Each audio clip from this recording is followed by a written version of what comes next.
Servus Leute, was geht ab und willkommen hier zur ersten Folge Geldscheib. Ich sehe mal die ganzen Werbeanzeigen im Internet und habe mich schon immer mal gefragt, was steckt da eigentlich dahinter? Ein kompletter Auspuff für 30 Euro, kann das wirklich was sein? Ich habe es jetzt rausgefunden, ich habe mir einen bestellt und nach circa 2 bis 3 Wochen kam er endlich an. Die ganze Ware kommt ja aus Fernost, von daher dauert es ja leider ein bisschen länger als normal. So, und dann war er auch endlich da. Der Auspuff für 30 Euro. Ich muss das echt sagen, im ersten Moment war ich fast ein bisschen überwältigt von der Qualität. Im ersten Moment. Was kriegt man heutzutage schon für 30 Euro? Ist definitiv nicht viel und sicherlich kein Auspuff.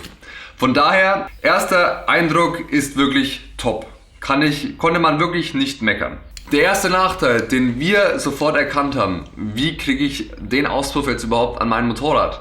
Weil es fehlt natürlich noch der dementsprechende passende Krümmer.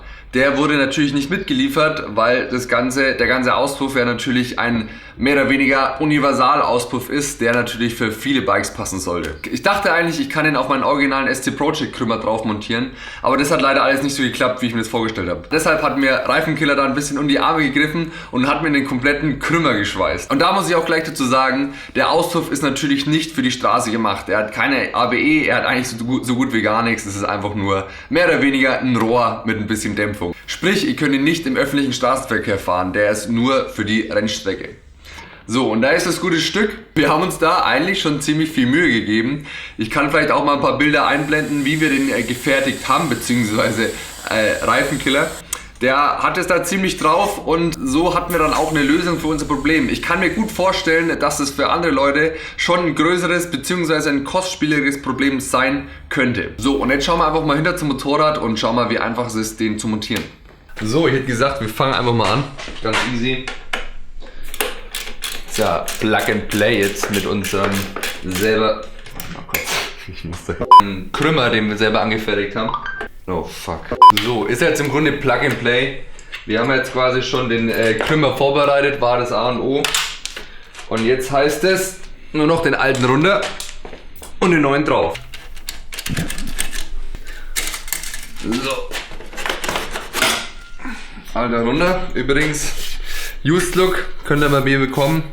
Schickt mich einfach noch mal kurz auf die Rennstrecke. Jetzt haben wir noch mal die Auspuffe im Vergleich. Obwohl hier ein großer Unterschied in der Größe ist der hier doch definitiv leichter, der von SC Project, weil er aus Titan ist. Der ist hier komplett aus Edelstahl, also noch mal ein gutes Stück schwerer. Aber den hauen wir jetzt dran.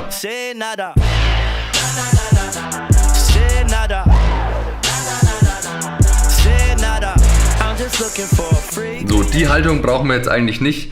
Hier ist zwar die Schelle dabei, aber die ist ziemlich versetzt, sprich, wir wären auch zu nah an die Schwinge gekommen, also da wäre gar kein Platz mehr gewesen. Der hält aber auch so eigentlich ziemlich gut, den muss ich jetzt noch mit der Schelle festmachen und dann sitzt das Ding bombenfest.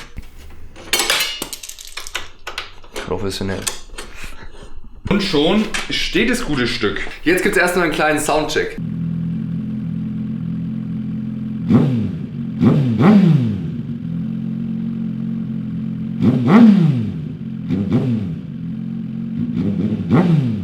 So, kommen wir nun zum Fazit. Also, ihr verliert natürlich mit dem Auspuff zu 100% irgendwas an Leistung.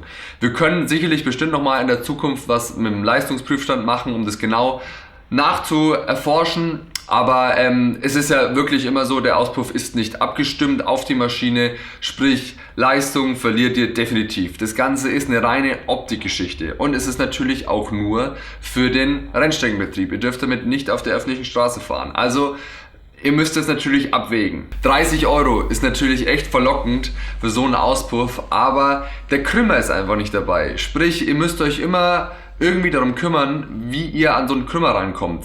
Vielleicht gibt es irgendwie noch eine Möglichkeit, dass von irgendeinem anderen originalen Hersteller sowas passen sollte. Aber bei mir war es jetzt so, ich musste den kompletten Krümmer mir selber bauen. Und hätte ich nicht Reifengel gehabt, wäre es auch sicherlich so ein Ding der Unmöglichkeit gewesen. Also, ich fand es auf jeden Fall mega interessant, was ich jetzt für 30 Euro bekommen habe. Wenn ihr es auch cool fandet, das Video und ein spannendes Thema war für euch, dann lasst es mir einfach mal wissen, schreibt es in die Kommentare, lasst mir einen Daumen nach oben da und abonniert meinen Kanal. Es kommt jeden Dienstag, alle 2 Wochen, ein neues Garage Time Video. Bis zum nächsten Mal. Peace.